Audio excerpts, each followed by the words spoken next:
dragon! What's going on, everyone? So welcome to my latest video. This is my review for House of the Dragon, Season 1, which aired in 2022, 10 episodes long, and from what I understand, this will be a show that will be like 4 or 5 seasons long. If you need to know the premise, it's simple. It takes place, it's like 174 years before the reign of Daenerys Targaryen, before she's even born, and it's about the internal succession wars within House Targaryen. This is the show that, going into, I can't lie, I wasn't super excited for. Now hear me out. I love Game of Thrones. I will even say this, and this will probably get some people to dislike the video or click off the video. I don't care. I actually like season 7 and 8 of Game of Thrones. I'll let people know if I still stand by that upon rewatch of season 8 of Game of Thrones, but I like Game of Thrones quite a bit. It's one of my favorite shows, and I'm not a big fan of prequels. I'm not. Like, there are times where I do think a prequel show and or movie can work quite well. Take, for instance, Hannibal, the TV show with Mads Mikkelsen. I think that worked amazingly. I love that. That's one of my favorite shows. And I think a big thing about a prequel show or movie is that it has to get to a point where I forget the fact that it's a prequel and that I'm just so immersed into the world of whatever it is that's created that I forget that.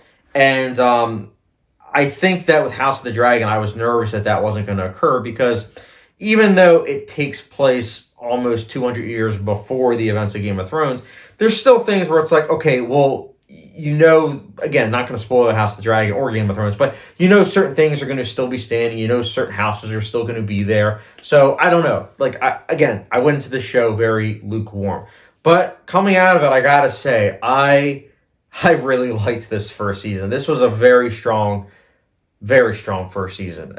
And I think what really was like the cherry on top of this first season is that I was watching House of the Dragon alongside Rings of Power, like each week.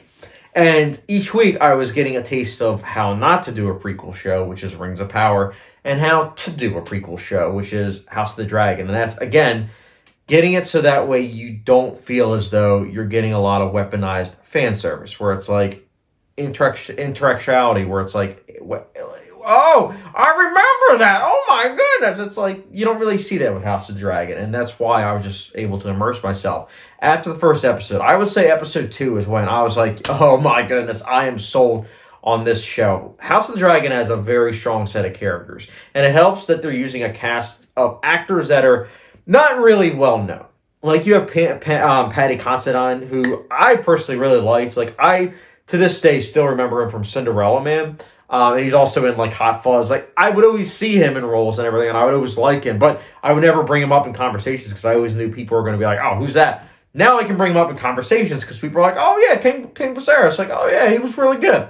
So he was great. And there was just so many other great actors. So that's why I'm just going to say that. The entire cast is great. There's not a single weak link. Even the child actors, very strong, which I guess kind of makes sense because it is an HBO show, and they always know how to pick really good kid actors. But great casting. That's the other thing. There's a lot of time jumps in this first season, which I personally really dug. I know some people thought that it didn't work because it kind of diluted certain character beats. I disagree because I feel like, especially when it comes to family drama, time will either make things heal or it will make things worse. And I really, really like that they showcased that. I think personally it was brilliant decisions on the creators of this first season's part. I also want to talk about the filmmaking. I think the visual effects are very, very strong. Really, really good stuff. And I'm even more excited to check this out in 4K on physical media because streaming, yeah, it looks really good for sure. But I just feel like on 4K, like physical media, it's going to look even better. Really like the cinematography. It's very striking. It has the look of like Game of Thrones, but at the same time, it does make it its own with certain like color hues, which I also thought was pretty cool. Really liked also the scale. I think the scale of this show is outstanding, specifically the finale of season 1. There's a scene, not going to spoil anything, but there's a scene of like a dragon in the air, and you see something that's in the foreground above it. And I just absolutely loved that scene because it really showcased how big that dragon is compared to whatever it is in the foreground. Again, not going to spoil anything, but I loved it. That might have been my favorite scene of this entire first season. It's great. My boy Raymond did the score, and once again, he gives a killer score. Same person that did Game of Thrones, and he also did the Westworld scores too. He's a very, very talented composer, one of my favorite personally. And I also like the costume design, production design, makeup. The filmmaking is top notch. It doesn't get much better than here. I mean, House of Dragon clearly is very expensive because it looks the part. It is something that really transports audiences with the filmmaking, and I loved it. Directing is quite strong. I thought some of the middle episodes weren't as strong as like some of the beginning and then some of the end, but overall, this was a show that really hit its stride towards the end specifically.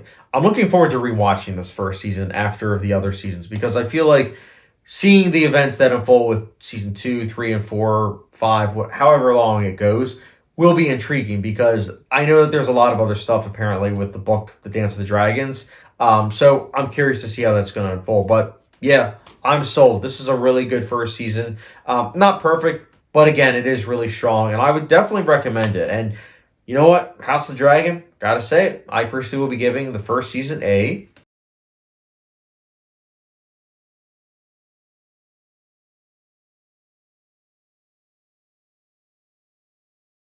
But yeah, guys, let me know your thoughts on House of the Dragon. Did you like it? Did you not? Let me know your comments down below in the comment section, again, of your thoughts, as well as, again, what you're looking forward to in terms of season 2 if you've read the books and whatnot. But guys, thank you very much for watching. With the subscription, notification bell, follow me on Letterboxd, and I will catch you guys later.